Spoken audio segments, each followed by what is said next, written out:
I'm Betsy. And we're two of the Dollar Bells. If you've watched our series, you know that we offer real-life tips about your budget, your spending habits, ways to save, and all the other financial stuff we all deal with every day. But we've learned those things along the way. It's not like you magically know how to balance a budget or effectively manage your credit cards when you become an adult. That's why we think money management courses should be offered in college or even high school. While some schools do offer these types of classes, we'd love to see it be a requirement or at least available across the board. But until they tap us to start running universities, we can at least tell you what we wish we had known before we were full-time adulting. Number 1, how to create a budget. Oh, like the little Australian birds. No, that's budgie. Exactly.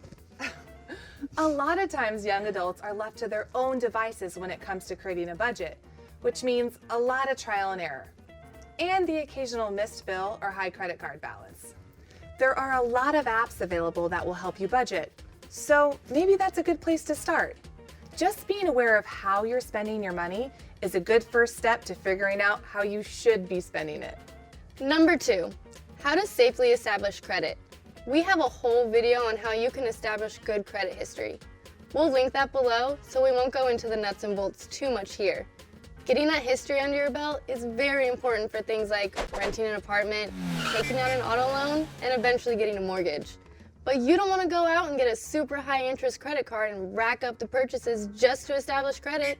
You need to do it responsibly, starting off with a low limit and paying it off every single month. Number 3, how to choose a bank. All banks are not created equal, and we're not just saying that because we work at one. You want a bank that offers a high yield account that will help you grow your assets.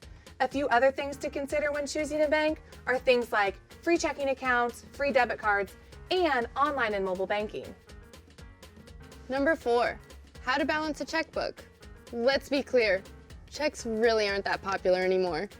Except for that one person that gets in front of you at the grocery store and whips out their checkbook and takes 17 minutes to fill out a check.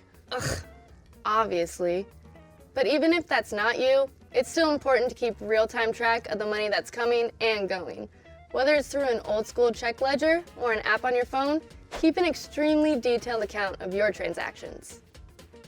Number 5, borrow the least amount of money as possible.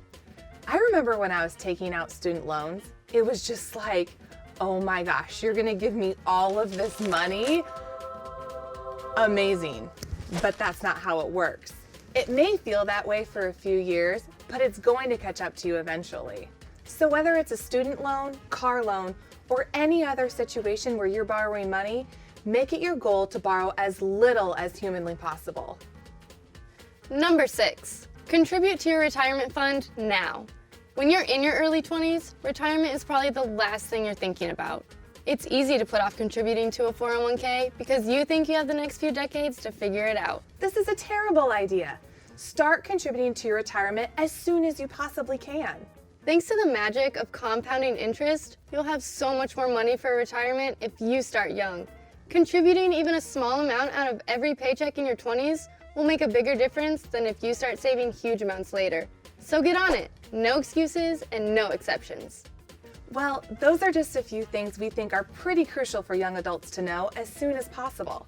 If you don't feel like you have a good grasp on these, and you're not alone if that's the case, consider looking for a financial basics course online or in your community. And in the meantime, hopefully this gives you a good start.